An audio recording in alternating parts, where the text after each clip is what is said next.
Welcome to China in Focus. I'm Tiffany Meyer. Our top story, an official end to Evergrande, the world's most indebted property developer.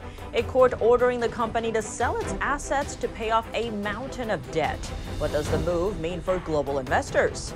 Evergrande is definitely a case or the benchmark example in this whole property crisis. A new report says China and Russia are packing the Earth's orbit with military satellites. That's as major U.S. adversaries look to gain footholds in outer space. Why should Washington care? Young Chinese school children pledging to be voluntary organ donors. Photos and videos reveal the campaign happening across the country. More on the untold facts behind China's organ transplant operation. And over $11 million worth of U.S. chips routed through a South Korean company only to end up in China. What's the impact of the unexpected journey?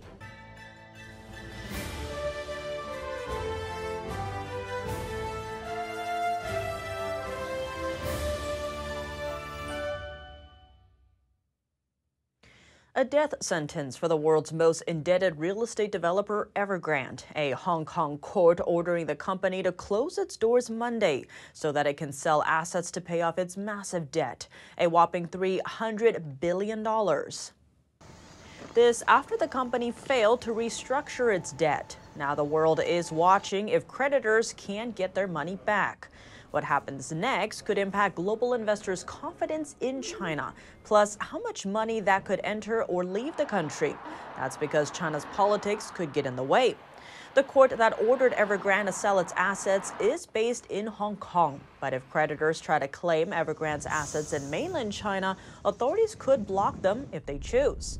Ultimately, Beijing has control. But at the same time, China now needs foreign investment more than ever. Its economy has been reeling. Billions in foreign investments have fled the market. Evergrande is definitely a case or the benchmark example in this whole property crisis. And of course, for the others who may end up in the same situation, investors will start to worry about whether there could be a nicer restructuring deal.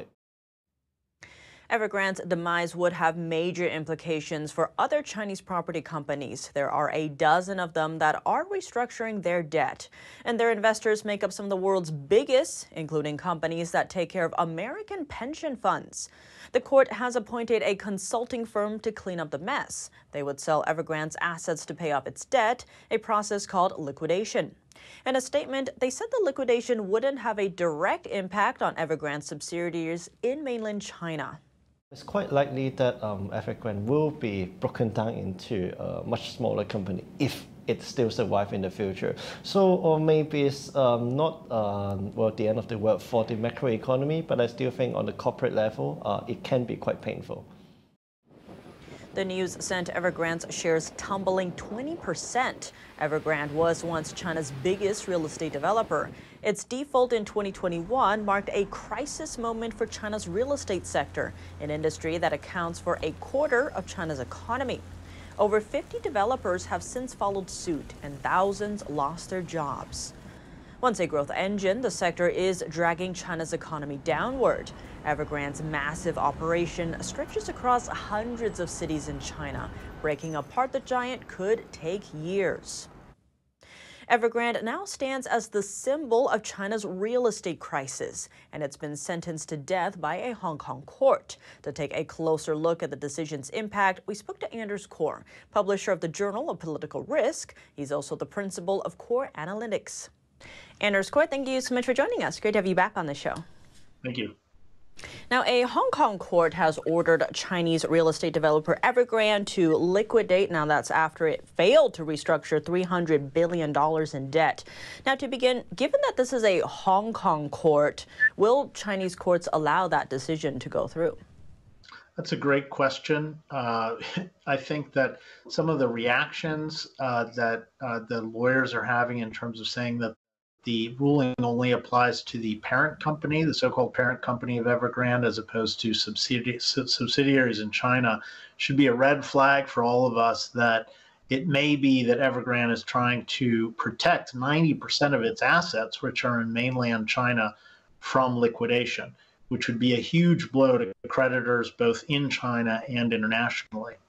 Now, there's been talk, I think you and I have spoken about this before, of the Chinese regime stepping in to bail out Evergrande. Will it get to that point, or are they going to use this loophole instead? Another great question. I don't think anybody knows the answer, but stepping for a government to step in and protect a company like that also creates moral hazard. So if investors believe that any default in China is going to be taken care of by the Chinese government, then you don't really have capitalism anymore. You just have people wanting to invest in a country that always bails out its any bankrupt company. So this, of course, is not what U.S. or foreign or local creditors want to hear. They want a bailout. They're arguing for a bailout. Even the New York Times is kind of implying that there should be a bailout to maintain international confidence in the Chinese economy. But that isn't really capitalism. If you make bad investments, including in companies in China, and those companies go bankrupt, ultimately you should pay the price as an investor. And now it's not just Evergrande. Country Garden is also another one that's in debt. And Kyle Bass was posting about it, saying that two of them have a whopping $500 billion in debt. Now, the Lehman Brothers, when they went bankrupt, had $600 billion. Is this China's Lehman Brothers moment? It very well could be. People have been talking about that for a while.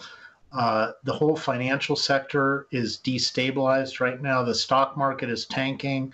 Meanwhile, in the past 3 years, China's economy has lost $6 trillion. The China MSCI index has lost 60% of its market capitalization. While that has been going on over 3 years, U.S. stocks have skyrocketed, have gone up by almost the same amount, $5.3 trillion, I believe.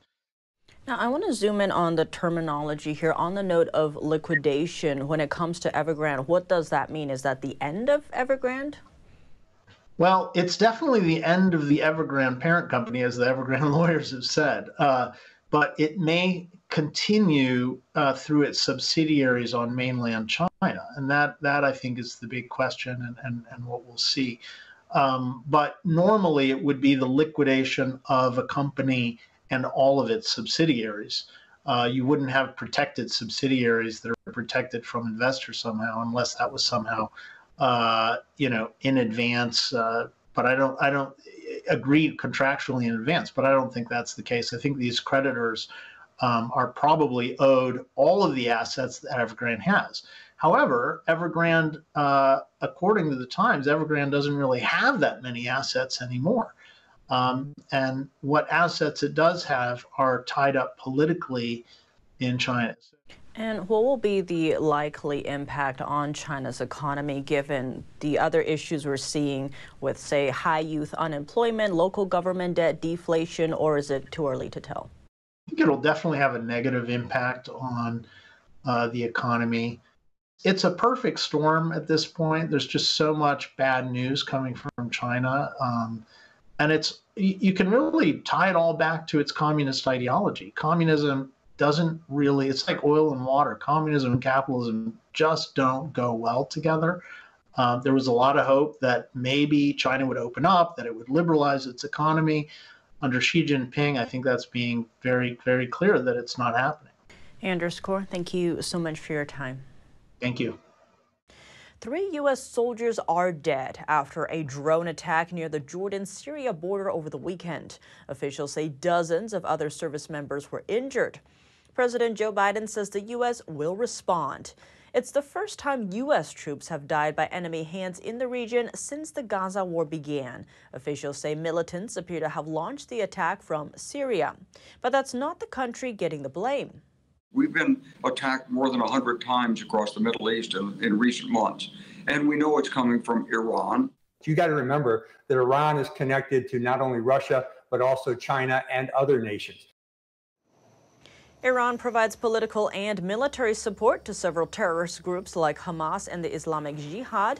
And zooming out, Iran has a 25-year cooperation agreement with China, receiving both economic and political support. Back to the weekend incident, some U.S. lawmakers are calling for strikes against Iran itself. Some analysts worry that could result in global conflict. The designer of the 2008 Beijing Olympics mascots now organizing primary schoolers to donate their organs. A viral video on Chinese social media captures a group of Chinese children as they vow on stage to become organ donors. Take a listen.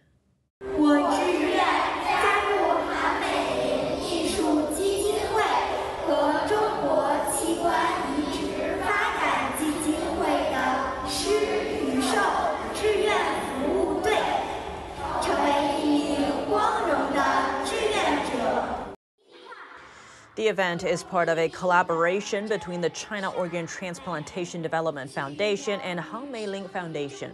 Hang Meiling is the original creator of China's Fuwa dolls, the mascots of the 2008 Summer Olympics.